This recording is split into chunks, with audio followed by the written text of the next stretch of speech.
Vamos a comenzar esta charla donde voy a intentar transmitirles las más importantes características técnicas, constructivas y estructurales de los materiales de arquitectura. Como así también vamos a ir viendo cuáles fueron sus consecuencias en nuestro campo de trabajo. Antes de empezar a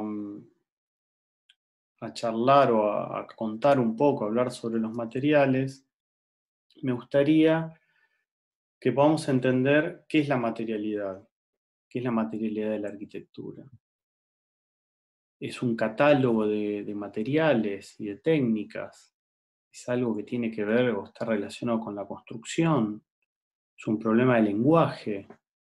En realidad, el pensamiento material de la arquitectura no puede ser algo externo, no puede ser algo añadido a posteriori. Tiene que estar integrado en el momento de las ideas. Es una síntesis que permite un orden global, que por lo tanto la materialidad de un objeto arquitectónico nos habla esencialmente de su consistencia y de su realidad material y también de cómo ha sido ordenado. Por lo tanto, es un problema constructivo y perceptivo a la vez. Y en realidad, en relación a esto, yo fijaría dos premisas esenciales que tienen que ver con nuestro quehacer de proyectar. Por un lado, fomentar la actitud de relacionar conocimientos como el modo de operar nuestro, ¿no? Como el modo de operar de los arquitectos. Y por otro lado, afrontar la resolución de los problemas a través de una verdadera síntesis arquitectónica. Evidentemente, la arquitectura no debe ser una suma de intervenciones, sino que tendría que ser un acto de síntesis. Es algo que nosotros hacemos bastante hincapié en las correcciones y en el desarrollo de cada uno de los trabajos.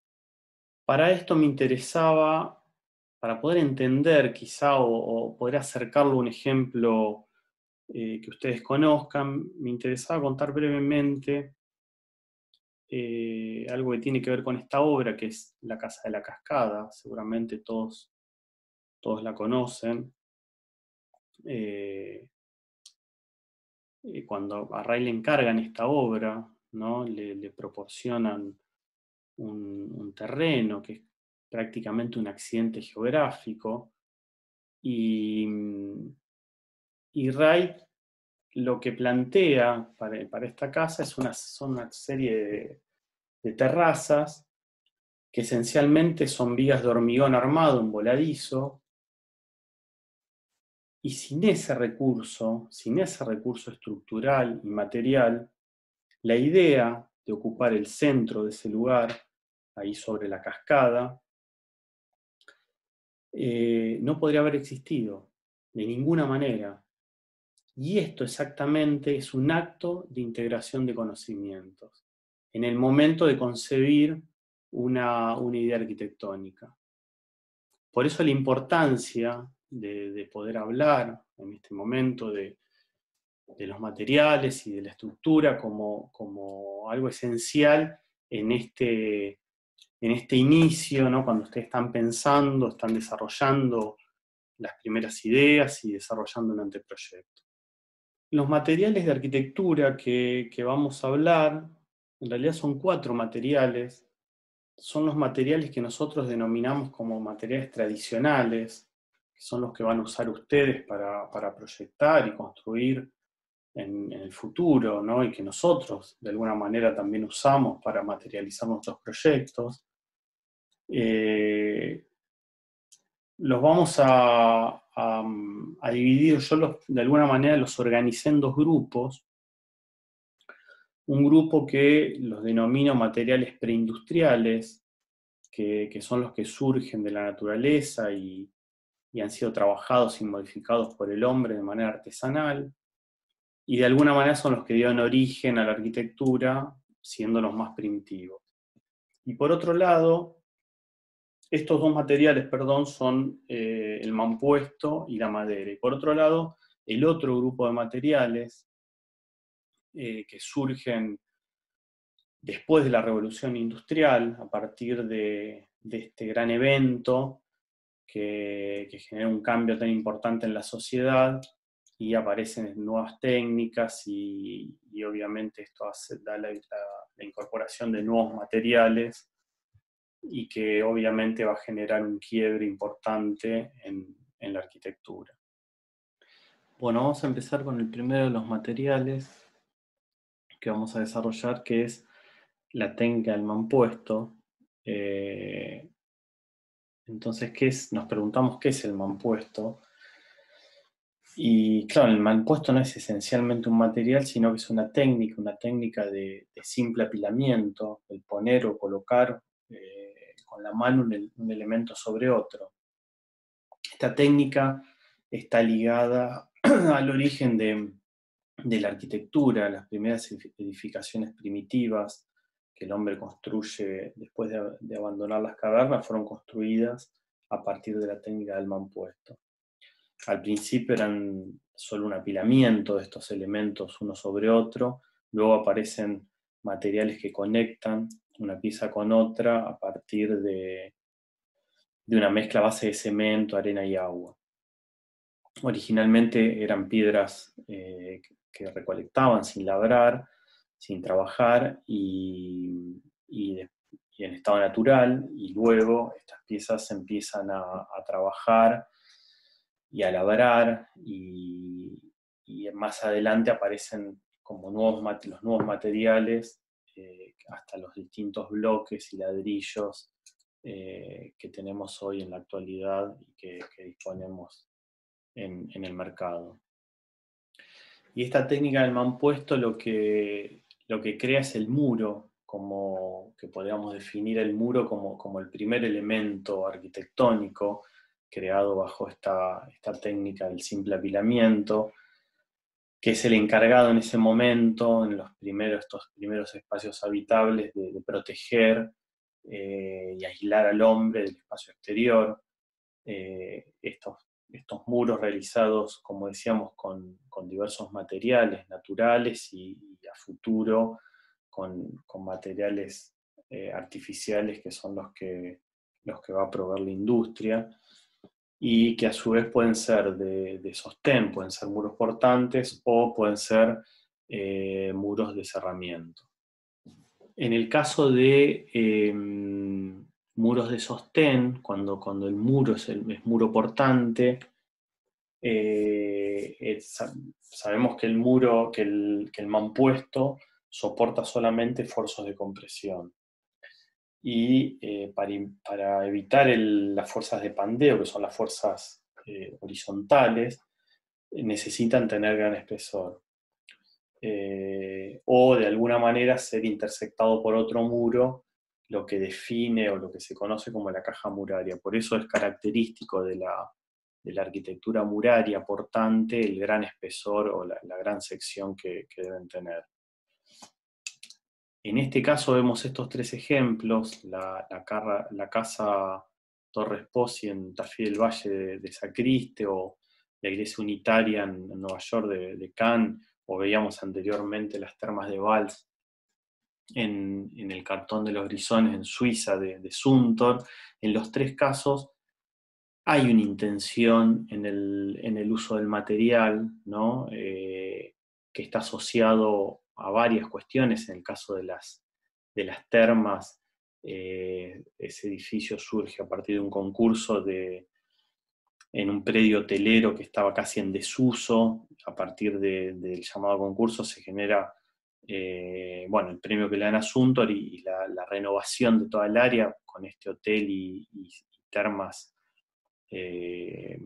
nuevas, y Zumthor lo que piensa es un edificio que socava la cantera, ¿no? Esta cantera de aguas termales, y incrusta casi el edificio a partir de algunas restricciones también que se pedían, que no podían elevar el nivel de piso, determinada cantidad de metros. Entonces socava la cantera y enclava el edificio, que lo construye a su vez con una piedra que se obtiene de esas canteras. Si bien los muros de las termas de Suntor están construidos como construían los romanos, porque son dos muros de mampuesto y en el medio tiene como un alma de hormigón, por lo tanto concretamente no son muros portantes en sí mismos, pero sí están pensados bajo las reglas y bajo como la técnica del muro, de la construcción del mampuesto. Y lo mismo pasa con la iglesia unitaria de Cannes, ¿no? A partir del programa que tiene, ¿no? y el tipo de espacio que él quiere generar, o la casa en Tafí del Valle de Sacriste, donde esta casa requiere, a partir de cuestiones climáticas, ser como un espacio de refugio y de protección. En ese sentido, en los tres casos hay una búsqueda de un material que acompaña de alguna manera decisiones de proyecto que tienen que ver con la búsqueda de alguna cuestión espacial. Y la vinculación en la arquitectura muraria portante, como veíamos hoy, del interior y el exterior, es a través del vano, ¿no? Estas perforaciones pequeñas, quizá, porque cuanto más pequeñas, mejor para la resistencia del muro, que son las que van a permitir iluminar, mirar, pasar, expandir, ¿no? Romper ese límite entre el interior y el exterior. El vano en el muro de alguna manera es el que va a cualificar la relación entre el interior y el exterior. Después la arquitectura muraria va a estar asociada a otras tecnologías y otros materiales que le va a permitir transgredir de alguna manera y que esas perforaciones empiecen a tener otras dimensiones, y de esa manera va a cambiar esa relación entre el interior y el exterior. Cuando vemos el muro como cerramiento, y quizá uno de los ejemplos más claros es el de la Ville Savoie, donde el muro de mampuesto, con la aparición de nuevos materiales como el cemento, no solo libera su responsabilidad de sostener, su responsabilidad portante, y pasa a ser solamente un elemento de cierre, sino que también, como decíamos, estas piezas se unen, ya no son piezas apiladas, sino que se unen entre sí, y cambia su acabado con la incorporación del revoque. Esto transforma el muro, ¿no?, que estaba compuesto por esta cantidad de elementos, en un plano. Quizá la Ville Savoie es claro emblema de esa diferenciación de estructura, elementos puntuales de hormigón y un muro solo como cerramiento, que da la posibilidad de que estas ventanas corridas, ¿no? Casi como una operación contradictoria a la construcción del mampuesto, genera un marco en el paisaje que hasta ese momento no se conocía.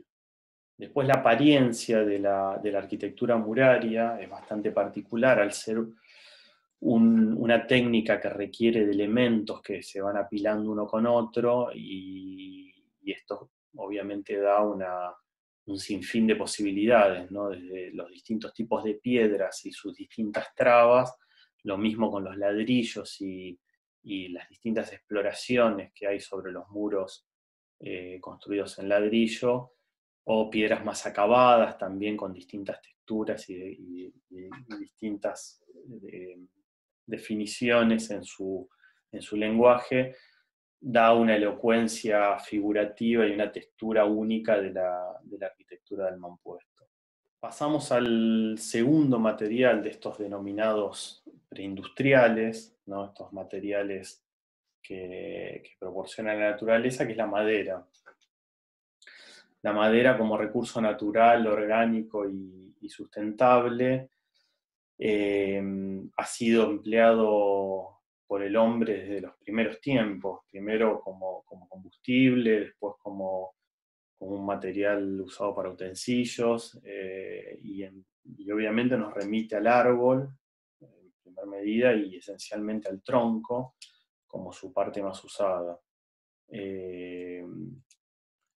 Por sus propiedades se ha usado, decíamos recién, con diversos fines en la construcción, en muebles, en objetos y obviamente en la industria del papel también.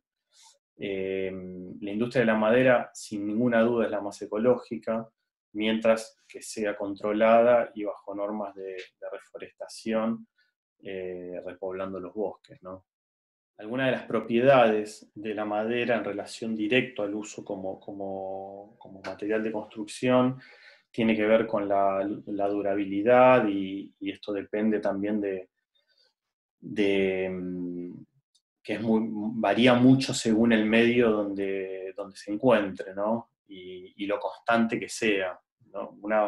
Yo siempre, cuando la gente habla de la madera y el tema del agua y de la humedad, el problema del agua y de la humedad es que no están en una condición constante. Vos una madera la sumergís y la dejás en el agua permanentemente y tiene muchísimo menos deterioro que cuando eso se va alterando, ¿no? Digo, le da el sol, se moja, le da el sol, se moja, eso deteriora la madera de manera muy rápida. Después algunas de otras propiedades, como la aptitud térmica y acústica que tiene la madera, es un buen aislante térmico y acústico, y obviamente cuanto más blanda y porosa, mayor es su capacidad.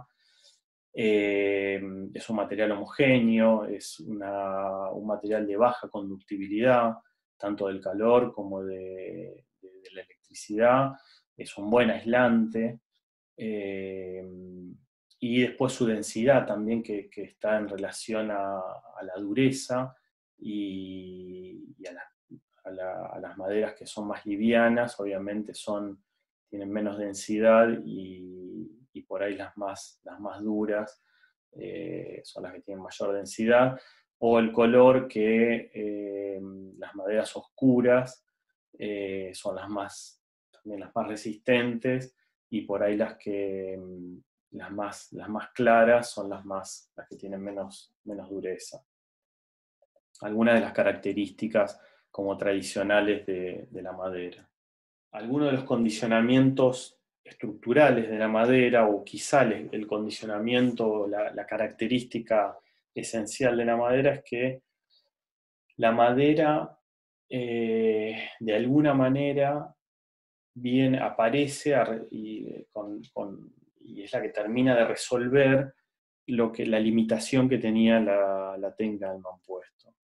El mampuesto es una técnica que, como decíamos, resuelve el esfuerzo de compresión, pero no el de tracción. Por lo tanto, no se podían cubrir, el arco, quizá, que trabajaba con presión, era la máxima luz que uno podía dar en un espacio, en un edificio, y la madera es el primer material que resuelve este problema de la fricción, ya que resiste tracción y compresión. Esto obviamente cambia, genera un cambio, la aparición de la madera genera un cambio radical en la arquitectura. Y algo importante en la arquitectura de madera es su disponibilidad, ¿no? A partir pensamos de dónde se obtiene, y hablábamos hoy al principio que uno remite sistemáticamente al tronco, ¿no? del árbol, y que según la sección de este tronco va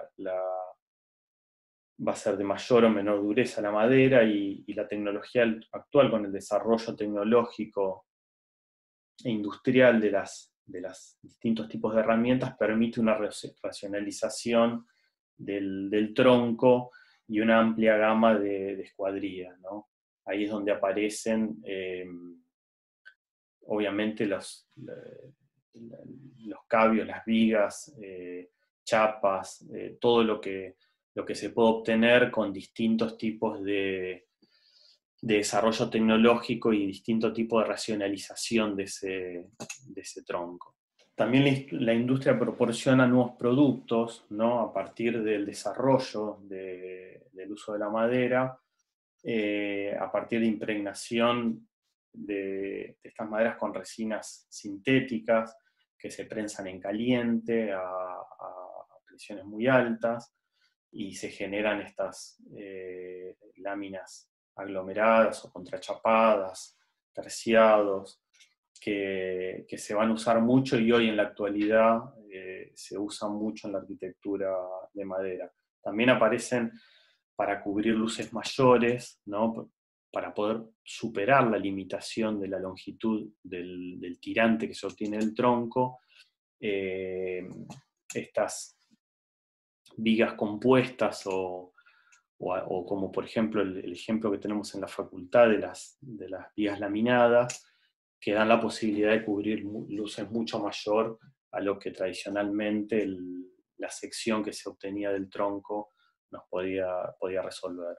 Y si hay algo que tiene la madera, la construcción o la arquitectura en madera, son sus uniones, no son elementos que se intersectan unos con otros. Entonces aparecen distintas técnicas de uniones. Al principio, e incluso al día de hoy también siguen existiendo las técnicas de uniones artesanales que requieren una mano de obra muy capacitada y artesanal, que en relación a empalmes, encastres a medida, los encastres inglete, a caja, espiga, y bueno, a partir de algunos elementos como clavijas y cuñas y tacos que hacen que realmente ese trabajo extremadamente artesanal se haya quizá dejado de lado en el tiempo por su costo y por su tiempo de ejecución.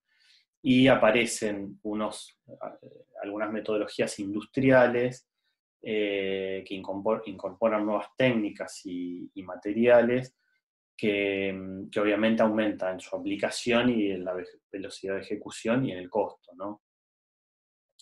Estas nuevas técnicas de unión, mediante clavos, pernos, letinas, conectores metálicos, chapas de encastre, que también reemplazan las colas que en su principio, en su origen, eran colas de origen orgánico, por colas a base de resinas. Y cuando hablamos de construcción de madera, no podemos dejar de hablar de los distintos montajes, ¿no?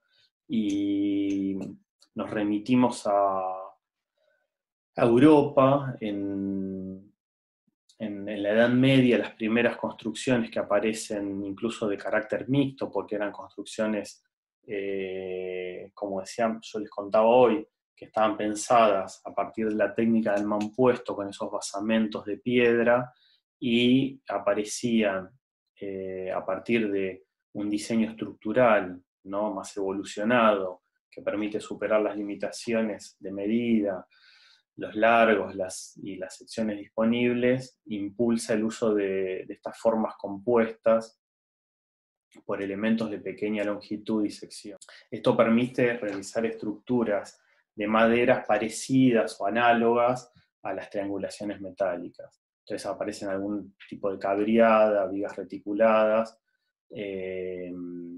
que de alguna manera van a resolver las cubiertas de estas casas construidas en la Edad Media. Este sistema constructivo, que obviamente está basado en una estructura independiente de columnas y vigas con arrastramientos diagonales, unidos mediante encastres también artesanales, requiere una mano de obra artesanal y especializada de gran calidad, que obviamente después eso se va perdiendo.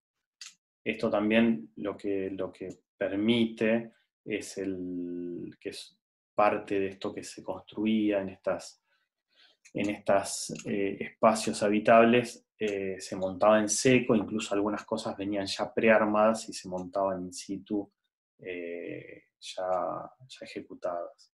Este mismo sistema, pero de alguna manera más sintetizado, se empieza a realizar mucho tiempo después en Estados Unidos, en América, y resuelve en realidad pensando la resolución de producción masiva de la vivienda a partir de la conquista del oeste. La incipiente industria en Estados Unidos incorpora algo clave en este tipo de construcción, que es el clavo a granel y la sierra mecánica, que esto lo que desarrolla es el quizá más conocido para todos, que es el balloon frame, que es el típico sistema usado en Estados Unidos para la construcción de vivienda. En realidad es un entramado modular de listones y tablas de pequeñas cuadrillas, similar al brass and frame europeo, pero donde ya los encastres no se realizan de manera artesanal, sino que el clavo es el protagonista de estas uniones y los tornillos, y aparecen las tablas o paneles de yeso como cerramiento. Hay un grupo de arquitectos que esencialmente en California, que toman este sistema y lo desarrollan y lo incorporan a otro tipo de arquitectura, donde empieza a tener mucho más valor el proyecto, y incorporan la técnica a la idea de proyecto que ellos tienen, y obviamente eso también cambia como la fisonomía de este tipo de arquitectura que se estaba desarrollando de manera masiva en Estados Unidos. ¿Y cuáles son las consecuencias arquitectónicas de la madera como material de construcción? Y estas están definidas a partir de sus condicionamientos, que definen una serie de consecuencias que caracterizan a la madera, ¿no? La unidireccionalidad de su comportamiento estructural, la linealidad, esta cuestión de lo repetitivo de sus elementos es una característica clave y esencial de la construcción en madera. Obviamente que la construcción en madera, la arquitectura en madera, si hay algo que tiene, que es la flexibilidad, el cambio y un posible crecimiento. Esta forma de construir de manera modular, y la posibilidad de montar en seco, incluso de prearmar, ¿no? Y prefabricar elementos y después montarlos in situ, le otorga una gran flexibilidad y una potencial transformabilidad, admitiendo subdivisiones, cambios, crecimientos o alteraciones, y obviamente con mayor velocidad de ejecución y obviamente un menor costo. Vemos en estas imágenes en la parte inferior unos módulos más contemporáneos como equipamiento de un parque que tiene estas características de flexibilidad y de libertad de transformación, y arriba vemos la casa de Kenzo Tange, que yo creo que es como un emblema de la construcción en madera. Incluso esta casa tiene como la característica de fundir o juntar como las características o las cuestiones esenciales de la arquitectura tradicional japonesa con la incorporación del movimiento moderno, y eso obviamente se ve reflejado en esta arquitectura y en otras de Tange y otros arquitectos que quizá después van a aparecer algunos ejemplos, que toman la madera y su uso tradicional y lo incorporan a los nuevos espacios que se están pensando para la arquitectura.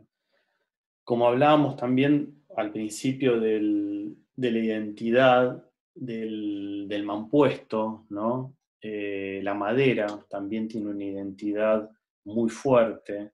Los matices de su apariencia, su textura, su dibujo, el color, le confiere obviamente una identidad propia inconfundible que se destaca rápidamente de otras tecnologías.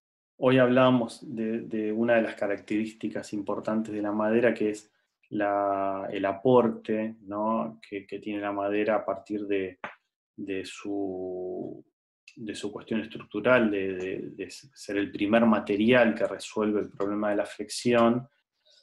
Y hay algo importantísimo en la madera, que es la lógica que tiene de armado, que es a partir de esta lógica de entramado, pensando que la arquitectura, ¿no?, y la construcción en madera, desde las primeras construcciones, y yo pongo la arquitectura japonesa como las primeras técnicas milenarias que trabajaron el uso de la madera o incorporaron la madera en la arquitectura, que está pensada a partir de una serie de capas superpuestas, cruzadas, y de distintas jerarquías portantes, de acuerdo obviamente a las luces respectivas, provocando esta sensación como de liviandad y espacialidad. Esto obviamente va a ser una característica especial de la madera, que después otros arquitectos japoneses y no japoneses también, como Kenzo Tange o como Tadao Ando o Kengo Kuma, trabajan el espacio a partir de esta lógica del entramado de la madera. Quizá este ejemplo al final es Fujimoto casi que genera una síntesis, ¿no?, de esta lógica del entramado al pensar este refugio, ¿no?, en este refugio casi como prototípico a partir de esto, ¿no?, de la lógica del entrecruzamiento de elementos macizos de madera, y a partir de eso generar un espacio con una identidad única, ¿no?, que remite obviamente a la madera. Bueno, vamos a seguir con este tercer material, que es el hierro. En este grupo que yo denominaba materiales industriales, el hierro surge a partir de la Revolución Industrial. Está considerada como el mayor cambio tecnológico, socioeconómico, cultural de la historia. No hay registros previos del uso del hierro como material de construcción. Sí, en la prehistoria como usado para herramientas, armas o adornos, pero al no poderse utilizar en estado puro, recién fines del siglo XIX, el hierro, a partir de las denominadas aleaciones, puede conseguir determinadas propiedades, y de ahí se genera la obtención del acero. Estas transformaciones fueron posibles gracias a la aplicación de nuevas máquinas y métodos de trabajo. No olvidemos que la revolución industrial comienza con la mecanización de la industria textil y por ende el desarrollo de los procesos del hierro. El ferrocarril y la máquina de vapor fueron claves en estas transformaciones. Por lo tanto, podríamos decir que el hierro es el material símbolo de la revolución industrial. Acá vemos los tres edificios significativos: el Palacio de Cristal, la Galería de las Máquinas y la Torre Eiffel, que son los que representan de alguna manera este momento y este material introducido por los ingenieros, y que luego va a ser un material de uso masivo para resolver la arquitectura. El acero es un material de gran resistencia mecánica a la tracción como a la compresión y al corte, por lo tanto, excelente material de flexión. Va a superar las posibilidades que brindaba la madera hasta ese momento, y al ser un material homogéneo, de gran elasticidad, con un amplio periodo plástico, lo convierte en un excelente material de construcción.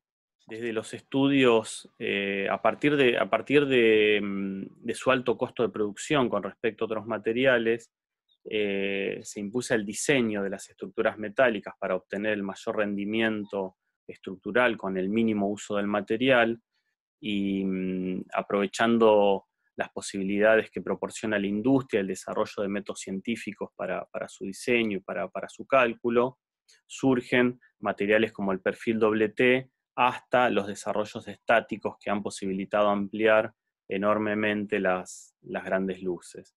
Vemos algunos ejemplos desde estructuras trianguladas, donde barras que desarrollan esfuerzos simples de compresión y tracción, hasta pasando por estructuras espaciales que realizan descomposición de fuerzas en tres dimensiones, o la asociación con otros materiales como el hormigón armado, que de alguna manera va a resolver la arquitectura de principios del siglo XX.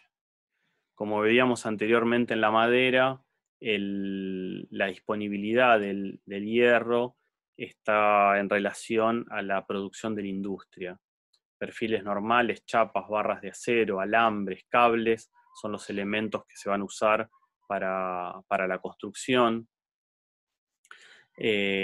Completados con planchuelas, barras, tensores que van a ser utilizados para la realización de todo tipo de cabreadas y vigas compuestas o arcos reticulados, aplicando, como veíamos anteriormente, los principios de triangulación y descomposición de fuerzas.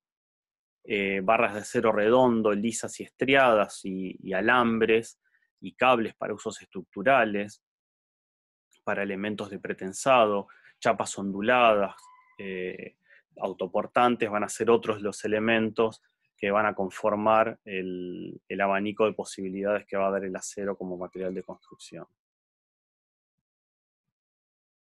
También, como en la madera, teníamos la problemática de la unión de los elementos que componían estas estructuras. En el acero también, y tenemos distintas posibilidades a partir de los primeros métodos de unión, en relación a remaches y roblones, estos elementos cilíndricos de hierro que eran roscados o golpeados, que están sometidos a esfuerzo de corte.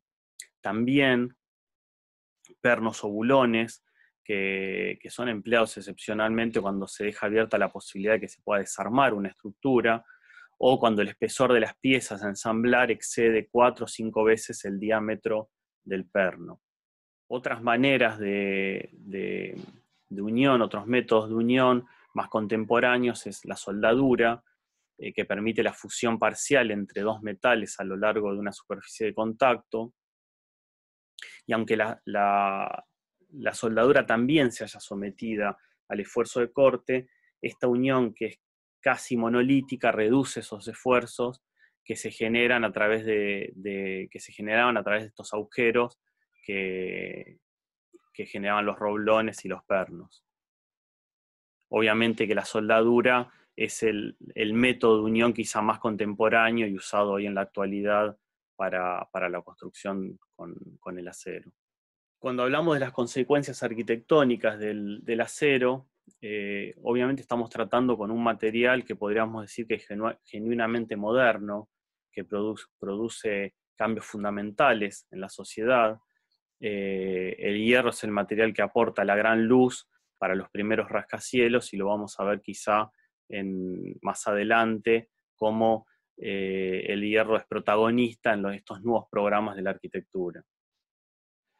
En el año 1871, en la ciudad de Chicago, sufre el conocido gran incendio que deja totalmente destruida la ciudad, y surge un programa de reconstrucción de la ciudad y la necesidad de crear nuevos edificios. Se genera una corriente arquitectónica denominada Escuela de Chicago, liderada por Louis Sullivan y otros arquitectos, a fines del siglo XIX. Esto pasa en la ciudad de Chicago, y fueron pioneros en estos arquitectos en la introducción de estos nuevos materiales y técnicas para la construcción de grandes edificios. En ese momento Chicago era una ciudad de gran crecimiento, por eso se produce una gran especulación sobre los terrenos y una gran demanda de construcción para el aprovechamiento del suelo. En relación a esto, la solución que adoptan estos arquitectos es la construcción vertical, ¿no? La cantidad de la tipología de muchos pisos elevados sobre una planta reducida, lo que sería futuro el nacimiento de los primeros rascacielos. Ellos proponen estructuras metálicas revestidas según la función del edificio, ventanas que podían variar de tamaño cuando se deseara, y la eliminación de los muros de carga. Es el final de los edificios con muros que son solo muros de piedra de gran grosor para poder llegar a una determinada altura, como veíamos cuando hablábamos del mampuesto, para poder atravesar y superar estos esfuerzos laterales, y van a dominar el panorama de la arquitectura de este momento las estructuras de hierro en las grandes ciudades en Estados Unidos. Otra innovación van a ser las ventanas corridas, que ocuparán la mayor parte de las fachadas de los edificios, y esto dará lo que más adelante se llama como muro cortina, o conocido como curtain wall. Entonces la arquitectura se libera de las restricciones de la caja muraria que hablábamos al principio con la técnica del mampuesto. Se liberan las restricciones que imponía esta compartimentación, ¿no? de recinto cerrado. La estructura de sostén se independiza de los muros de carga, y sus posibilidades de resistencia multiplican no solo en grandes luces, sino en la cantidad de niveles en altura. Como decíamos recién, la estructura se independiza de los muros de carga. La aparición del vidrio como material asociado al cerramiento, gracias a la aparición de la esbelta estructura metálica, que cambió rotundamente la relación interior-exterior en los distintos programas de la arquitectura.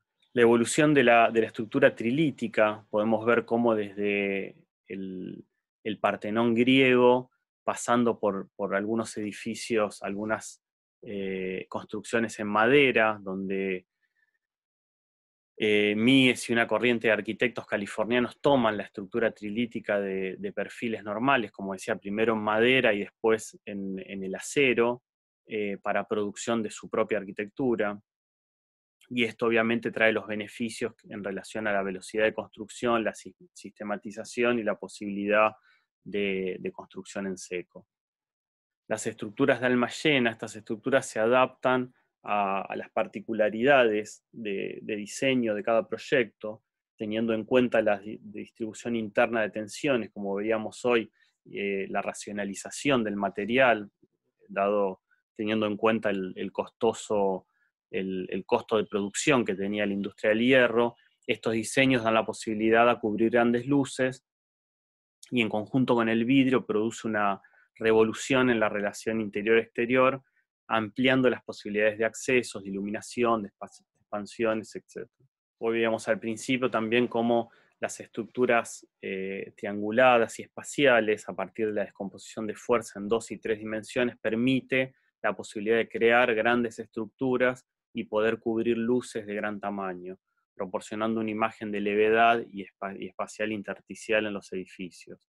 Y quizá la clave o el punto importante, ¿no? del acero, de la incorporación del acero en la arquitectura, es la posibilidad que da de la gran luz, ¿no? Veíamos hoy, al ser un material que trabaja perfectamente a la flexión, aumentan las áreas sin apoyo, intermedios, aumenta la flexibilidad, el cambio de la función, aparecen nuevos programas en la arquitectura, las limitaciones del material de compresión se convierten en posibilidades de un material de tracción, y pasamos de la secuencia del paso a paso de la columna en el arco como la primera posibilidad que hay de cubrir una luz, a esta gran luz que va a resolver el acero, o que va a incorporar el acero como el nuevo material de construcción. A partir de la incorporación de grandes luces aparecen obviamente nuevos programas en la arquitectura. Bueno, llegamos al último material, el segundo de este grupo que yo llamo materiales industriales, que es el hormigón. Es un material que surge a partir de la revolución industrial como el hierro. que se usó por primera vez en Grecia, pero igualmente se usó muy poco en la antigüedad. Hay algún precedente en los arcos romanos y en la cúpula del Panteón, y recién en 1905-1906 se usan algunas obras de ingeniería en unos puentes en Alemania. Se empezó a usar de manera más frecuente a finales del siglo XIX, ya que el siglo XX es esencial el desarrollo y el crecimiento de la industria del hormigón. Como decíamos, el hormigón es una piedra artificial resultante del endurecimiento de una mezcla de áridos gruesos, que sería piedra, áridos finos, que es la arena, el cemento como elemento aglomerante, que genera una unión por proceso químico, y el agua como conglomerante que da unión por un proceso físico.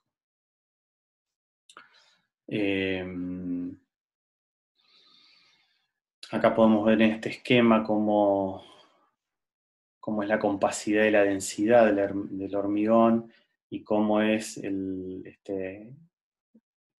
esta complementación de granos a partir del árido grueso, el fino, y el rol del agua y del cemento como conglomerantes y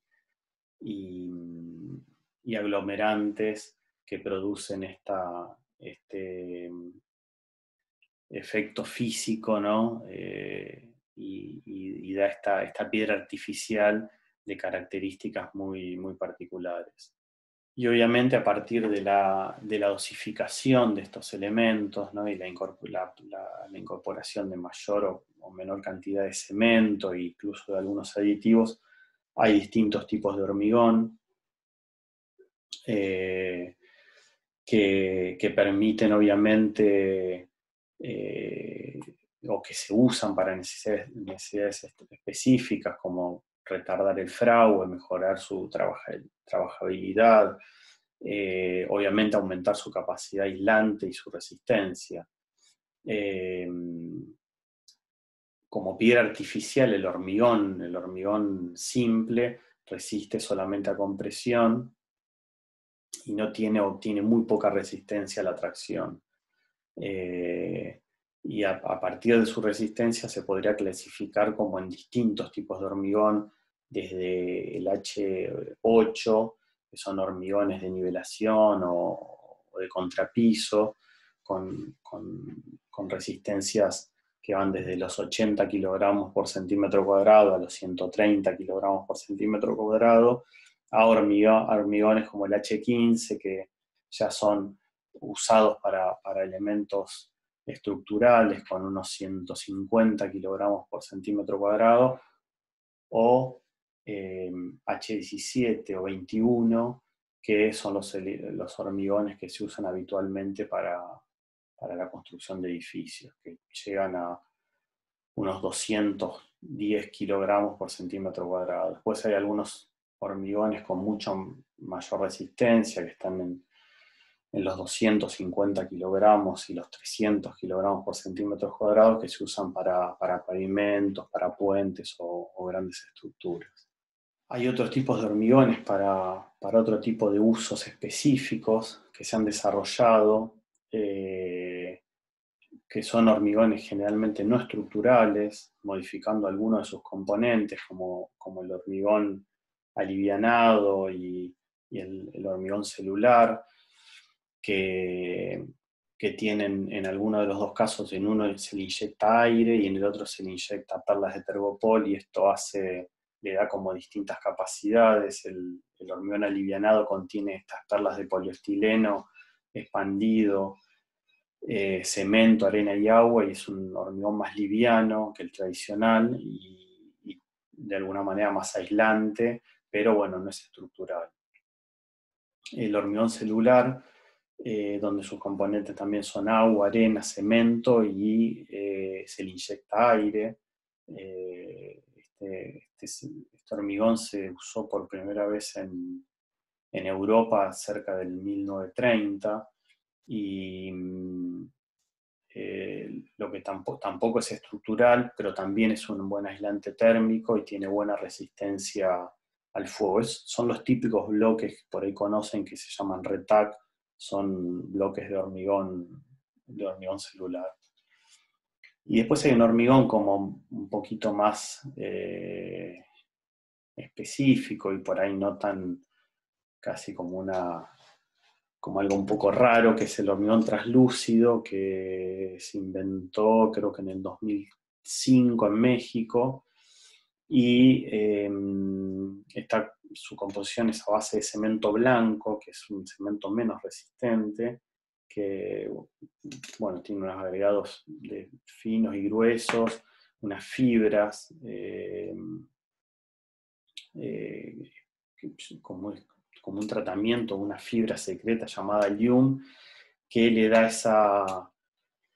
esa cuestión de transparencia, casi como un hormigón vítreo, ¿no? Obviamente no es resistente no tiene capacidad portante, pero sí es resistente a los factores externos, incluso al agua marina. Pero no es un hormigón yo creo que ni se comercializa, pero bueno, es una de las investigaciones y las exploraciones que se hicieron sobre el hormigón. Entonces, el hormigón, como decíamos, el hormigón simple es una piedra artificial que, como el mampuesto, resiste la compresión. Ahora, cuando el hormigón se asocia con un material como el acero que resiste tracción, aparece el hormigón armado, ¿no? Que en realidad es una técnica y que se obtiene de esta asociación, ¿no? Del hormigón simple con estas armaduras metálicas, teniendo en cuenta que sus coeficientes de dilatación de ambos materiales son similares y permite esto que actúen juntos. El hormigón obviamente absorbe los esfuerzos de compresión y el acero los de tracción. Es toda una respuesta excelente al tema que venimos repitiendo varias veces, que es el tema de la flexión, ¿no? Y algo clave en el hormigón, que yo creo que es lo que lo caracteriza quizá de los otros materiales, es el monolitismo en sus uniones. Cuando hablábamos de la arquitectura en madera y después de la arquitectura en acero, de sus uniones y las técnicas de unión, el hormigón tiene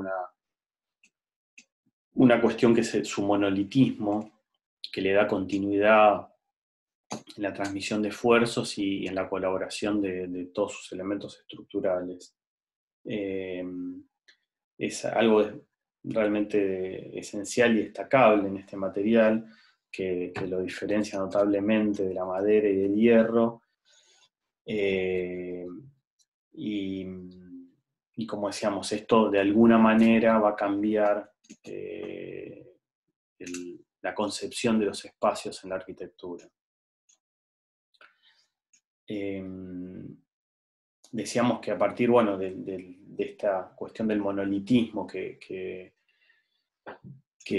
provoca el hormigón armado, desaparecen las uniones, punto importante a resolver tanto en el hierro como en la madera, y bueno, obviamente confiere una continuidad en la estructura, que obviamente eso colabora mucho para las solicitaciones que van a requerir en el proyecto, en el diseño de los edificios. Y cuando hablamos del monolitismo, obviamente esto está asociado al moldeo, ¿no? La posibilidad de moldear un material como el hormigón se logra a partir de una misma masa, ¿no? Y esto se debe a la posibilidad de esto de poder ser moldeado. Este moldeo es a partir de que el hormigón es un material fluido que fragua y solidifica y permite una gran variedad de formas a partir de estos moldes o encofrados, que deberán soportar no solo el peso propio de la masa de hormigón, este hormigón líquido, en estado líquido, que ejerce una presión sobre las paredes del molde, y hay mayor presión, obviamente a mayor altura, que esto va a repercutir en la conformación de tabiques y en los espesores, ¿no? En las alturas de las vigas. Por eso el trabajo del encofrado del molde requiere de un apuntalamiento que se debe tener en cuenta para poder soportar no solo el peso de la masa, sino también de los operarios que van a trabajar encima, y debe resistir cargas horizontales, los vientos, los posibles golpes y las vibraciones. Para eso estas estructuras o encofrados deben ajustarse con riendas y puntales diagonales. Acá vemos algunos ejemplos en estas imágenes, para que,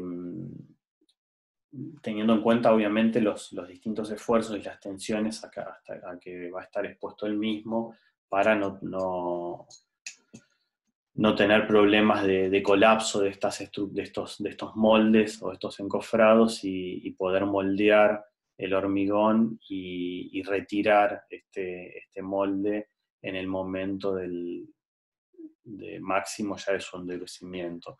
Ahora vamos a ver, quizá para poder entender un poco mejor este proceso, cómo el moldeo permite la diversidad de formas, ¿no? Que decíamos recién, y acá se ve por ahí de manera un poco más clara cómo es el armado del encofrado, ¿no? Que es un trabajo netamente artesanal que requiere una mano de obra calificada. Esto se le llama carpintería al armado, a la confección de estos moldes. En el proceso de llenado se tiene muchísimo cuidado, ya que una vez terminado el llenado del hormigón, fragua en las horas siguientes, y no hay modificación o reparación posible. A los 28 días logra su mayor endurecimiento y el encofrado se va retirando. Acá vemos como ese proceso, ¿no? Cómo se construye el encofrado, el molde, a partir de estas cuestiones que hablábamos recién, de estos requerimientos. Aparecen en el segundo gráfico, aparecen las armaduras, el vertido del hormigón. Después empiezan a sacar las primeras tablas del encofrado de los lugares que no tienen solicitaciones. Fíjense que los laterales son los que primero se sacan las tablas, y por último, obviamente, los lugares donde están los esfuerzos de flexión, es donde se van a dejar los 28 días el molde o este encofrado, para que no existan deformaciones ni posibles roturas. La tecnología y el avance tecnológico también ha desarrollado en el hormigón como nuevas búsquedas, ¿no? Y aparece el hormigón pretensado, que es el hormigón que contiene acero, ¿no? Sometiendo a un esfuerzo de tracción previa al material, y permanente. La idea básica del pretensado es someter a compresión al hormigón antes de cargarlo, en todas esas áreas en las que va a haber grandes esfuerzos de tracción. Esto va a permitir cubrir luces obviamente mayores, y acá vemos, quizá este es como el ejemplo más claro del hormigón pretensado, que es el Museo de Escultura de San Pablo, el MUBE, de Pablo Méndez de Rocha, y vemos cómo ese dintel del Museo de Escultura, que tiene una altura de 2,50 metros y cubre 60 metros de luz, gracias a esta técnica del hormigón pretensado, le permite a Méndez de Rocha poder materializar un gran umbral, como él llama, ¿no? que cobija parte del programa, que da sombra a ese parque de esculturas, porque el programa del parque del museo está todo enterrado. Él lo que hace es, de alguna manera, hacer un parque. Este era un proyecto que se le iban a dar, o estaba pensado que lo realice Burle Marx, y después no sé cuál es el inconveniente, que se lo termina dando a él. Entonces él piensa que eso tiene que ser un parque. Entonces el museo lo mete por abajo, lo entierra, y despega este elemento, este dintel de 60 metros, que de alguna manera va a dar sombra, va a dar cobijo a las actividades que van a ir pasando ahí abajo en esa especie de anfiteatro, de plaza pública dentro del museo. Este elemento parece, él dice que parece como que levita, como está levitando, y está construido, como decíamos, de hormigón pretensado con un acabado natural, para que de alguna manera simplifica su construcción y lo despoja de cualquier tipo de ornamento. Esta pieza de 60 metros está apoyada en dos puntos, ¿no? Que se ven ahí en la imagen, que son nudos articulados con elastómeros que permiten una libre dilatación para poder absorber las deformaciones del hormigón. Esto de alguna manera, esta obra resume las posibilidades que viene a traer el hormigón armado, y en este caso con la técnica del pretensado. Decíamos que el moldeo permite esta gran variedad de formas, y bueno, vemos alguna obra de Corvo en la India, vemos la obra de Niemeyer en Brasil, donde permite esta posibilidad de moldear el material, da un sinfín casi de posibilidades en su cuestión formal. También hablábamos hoy del acabado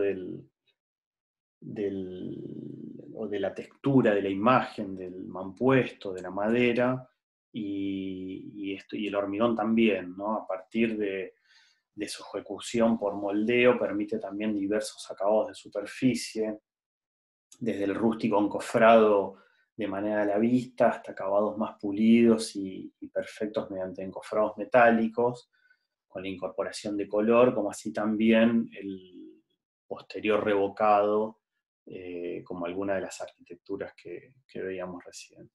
Acá vemos algunos ejemplos más, ¿no? de encofrados mucho más acabados, a partir en relación a elementos metálicos, o el hormigón también revocado, teniendo dándole un acabado, una superficie diferente. Entonces, algunas de las cuestiones estructurales que enfatizamos en el hormigón, bueno, se libera el cerramiento del compromiso portante, ¿no? A partir de que aparece este material que resuelve de manera independiente la estructura, se intensifica, ¿no? A partir de esto la relación interior-exterior. Esta posibilidad de modelar un material que trabaja a flexión da una creatividad, como decíamos recién, formal, y propone como una nueva poética del espacio. Y vemos, bueno, hoy hablábamos al principio de la Casa de la Cascada, vemos la arquitectura en Brasil que estábamos recién revisando, y la arquitectura de Corbusier, donde el hormigón es clave, incluso en asociación con otras técnicas como el mampuesto. Y obviamente el hormigón es un material que de manera masiva va a resolver los problemas de la vivienda, ¿no? Asociado con el mampuesto. Recién eso lo decía anteriormente, y vemos cómo a partir de un material que es económico, que es accesible, que tiene capacidad de flexibilidad y tiene estos atributos en relación a su capacidad de moldeo, va a ser como, se podría decir que es el material emblema del siglo XX.